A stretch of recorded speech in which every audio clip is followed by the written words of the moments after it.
எல்லோருக்கும் வணக்கம். திமுக கூட்டணியை விட்டு மதிமுக வெளியேறி தாவேகா கூட்டணியில் தான் நாங்கள் தொடர்வோம் அப்படின்னு சொல்லிட்டு அடம் பிடிச்சி வெளியேறினதை நம்ம எல்லாரும் பார்த்துருப்போம். போகிறப்போ வைகோ அவர்கள் ஒரு விஷயம் சொன்னார். என்ன சொன்னார்? விஜய் அவர்கள் வைகோ அவர்கள்கிட்ட சொன்னாராம், இந்த மாதிரி நீங்கள் உங்கள் கட்சியில் இருக்கக்கூடிய 2 எம்எல்ஏக்கள் இருக்காங்களே, மதிமுகவை சேர்ந்த 2 எம்எல்ஏக்கள், உதயசூரியன் சின்னத்தில் போட்டி போட்ட 2 எம்எல்ஏக்கள், அவங்க 2 பேரையும் ராஜினாமா பண்ண வச்சுருங்க. இடைத்தேர்தல் நடக்கும்.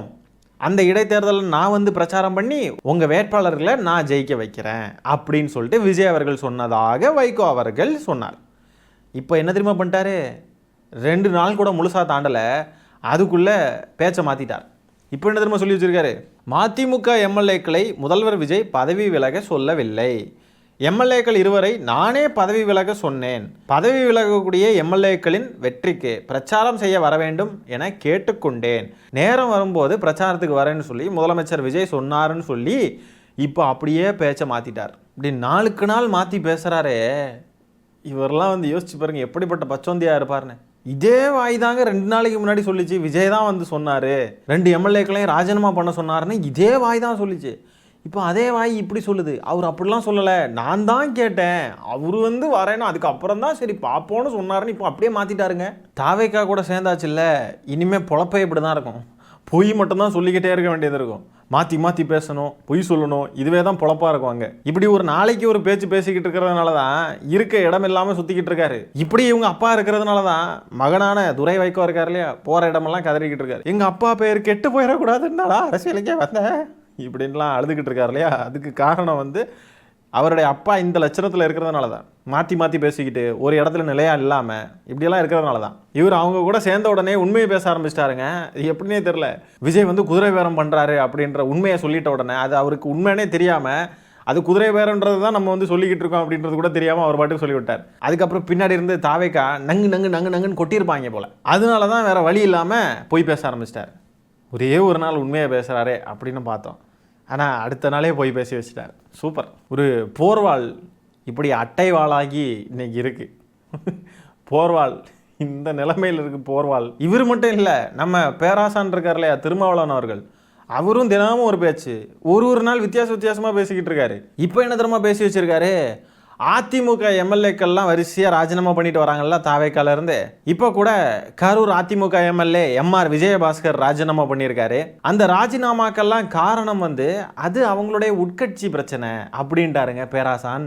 அப்போனா பாருங்க, ஐயோ சோஃபா பயங்கரமாக வேலை செய்தா. பேராசானுக்கே தெரியும் அதிமுக எம்எல்ஏக்கள்லாம் ஏன் ராஜினாமா பண்ணிக்கிட்டு இருக்காங்க அப்படின்ட்டு.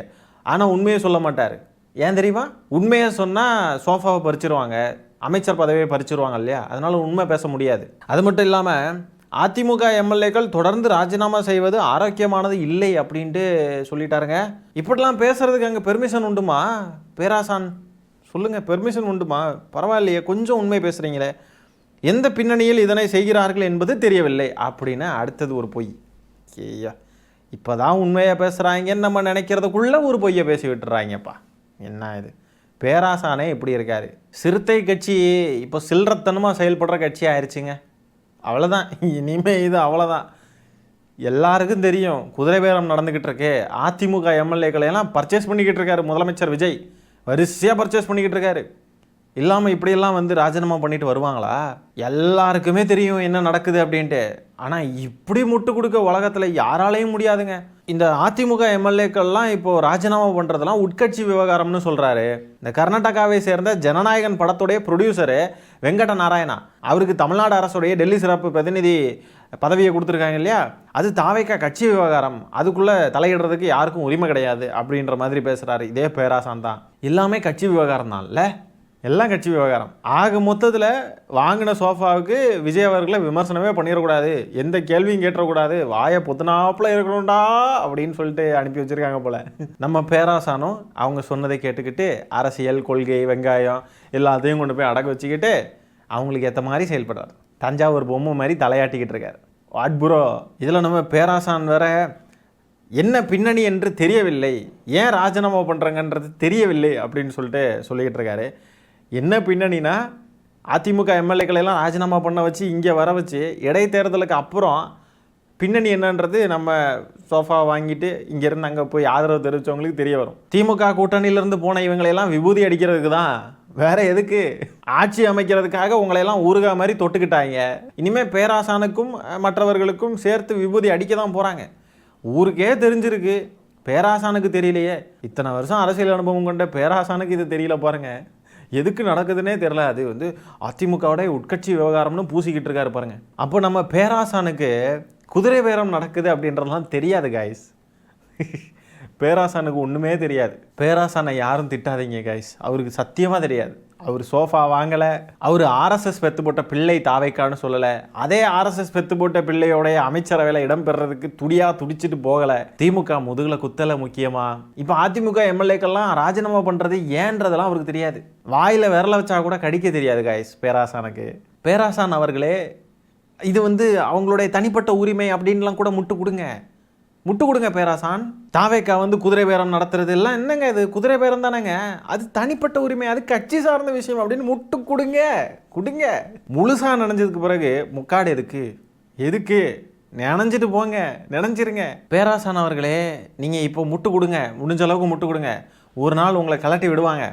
அன்னைக்கு நீங்கள் என்ன பேசலாம் அப்படின்றத இப்போவே எழுதி வச்சுக்கோங்க, யோசிச்சுக்கோங்க. அன்றைக்கி திருப்பியும் திமுகவுக்கு ஆதரவாக வருவீங்க. என்ன பண்ணுறது, எங்கள் தலைவர் வேற ரொம்ப நாகரிகமான அரசியலெல்லாம் முன்னெடுக்கிறவர். நீங்கள்லாம் திமுகவுக்கு வரணுன்றது எங்களுக்கு விருப்பமே இல்லை, நீங்கள் வர தேவையே கிடையாது, எங்களுக்கு நீங்கள் தேவையும் இல்லை.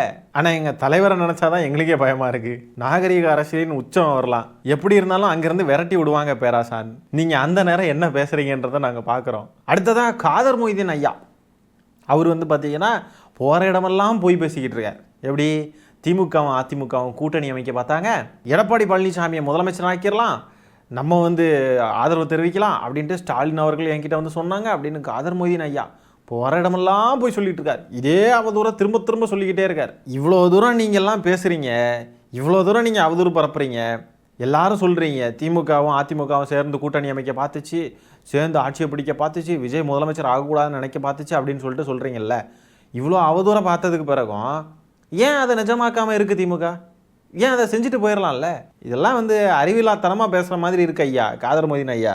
மக்களுக்கு தெரியும், அறிவுள்ள மக்களுக்கு தெரியும், ஒரு அமைச்சரவை சீட்டுக்கும் சோஃபாவுக்கும் ஆசைப்பட்டு தான் நீங்கள் அங்கே போய் கிடக்குறீங்க, இந்த மாதிரிலாம் பேசிகிட்டு இருக்கீங்கன்னு எல்லாருக்குமே தெரியும். நீங்கள் சொல்கிறதெல்லாம் உண்மை இல்லைன்றதும் எல்லாருக்கும் தெரியும். அரசியலுக்காக எதாவது பேசுங்க. துரைமுருகன் அவர்கள் சொல்லுவாங்க, நம்மளை விட்டு போகிறவன் என்ன நம்மளை பாராட்டிக்கிட்டா போவான், நல்லா பண்ணீங்க, நல்லா ஆட்சி பண்ணீங்க, நாங்கள் உங்களை விட்டுட்டு போகிறோம் சரியா அப்படின்ட்டா போவான், நம்மளை கண்டபடி பேசிட்டு திட்டிக்கிட்டு அவதூறு பரப்பிட்டு தான் போவான் அப்படின்னு சொன்னாங்க. ரியாலிட்டி அதுதான். அதை மாதிரி நம்ம நினச்சிக்கிட்டு இருக்க வேண்டியதான். அந்த வரிசையில் வைகோ அவர்கள் இப்போ சமீபத்தில் என்ன சொல்லியிருக்காருன்னா, கடந்த திமுக ஆட்சியில் கமிஷன் கட்டிங் கரப்ஷன் இருந்தது, கூட்டணியில் இருந்து விமர்சித்தால் அயோக்கியத்தனம், அது நாகரிகம் இல்லை. அயோக்கியத்தனம்ன்றது என்னன்னா, கூட்டணியிலிருந்து விமர்சனம் பண்ணுறது அயோக்கியத்தனமா?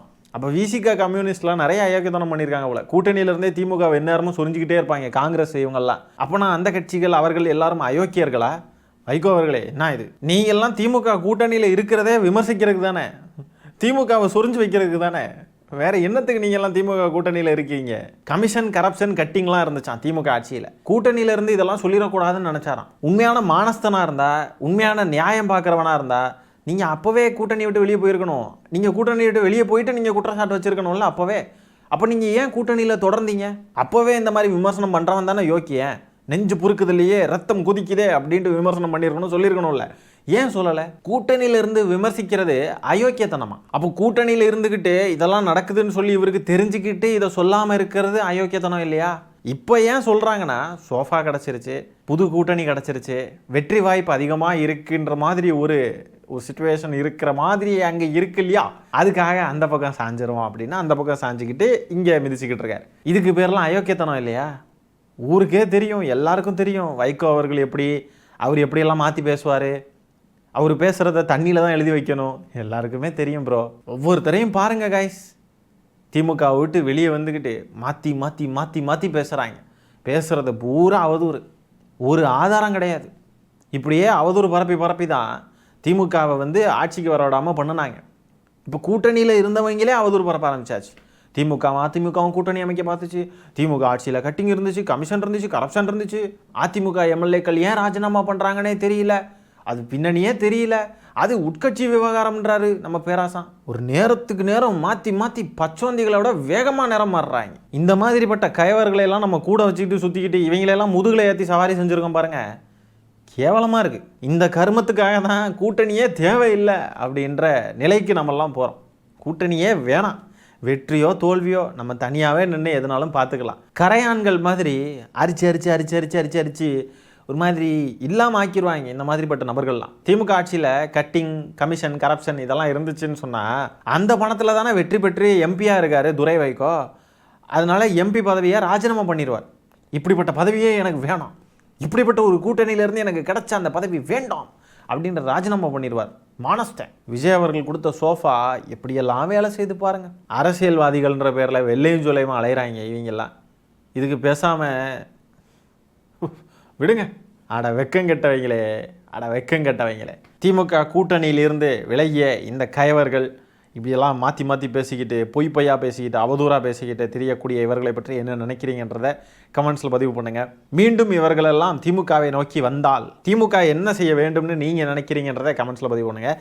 இந்த காணொலியை நான் இத்துடன் நிறைவு செய்து கொள்கிறேன். நன்றி, வணக்கம்.